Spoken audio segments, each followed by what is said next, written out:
Les étapes de la pénalisation du chèque, les avatars du droit pénal dans le domaine de l'émission de chèques sans provision sont instructifs, bien au-delà des limites de la matière bancaire et nous en disent long sur le rôle du droit pénal et ses limites. Il a fallu plus d'un siècle pour convenir de ces dernières et en tirer les conséquences dans un mouvement ultime de dépénalisation. Le chèque a été créé en France par une loi du 14 juin 1865 afin de ne pas dissuader les recours à ce nouvel instrument les peines de l'escroquerie.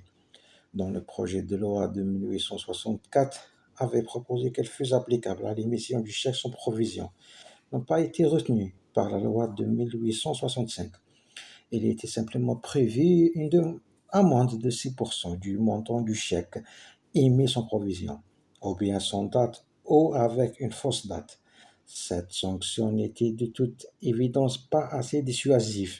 Et face à la multiplication des chèques sans provision, le législateur a jugé utile d'incriminer leur émission.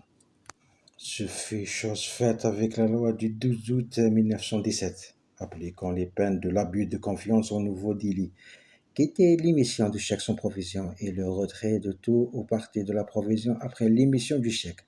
La pénalisation était en marche. L'étape suivante, marquée par une loi du 12 août 1926, consista à élargir le champ de la répression tout en renforçant les peines, puisqu'à celles de l'abus de confiance furent substituées celles de l'escroquerie, adoptées dans le sillage de la Convention de Genève de 1931, laquelle ne concernait pas le droit pénal du chèque. Le décret-loi du 30 octobre 1935 n'eut pas de répercussions substantielles sur celle-ci.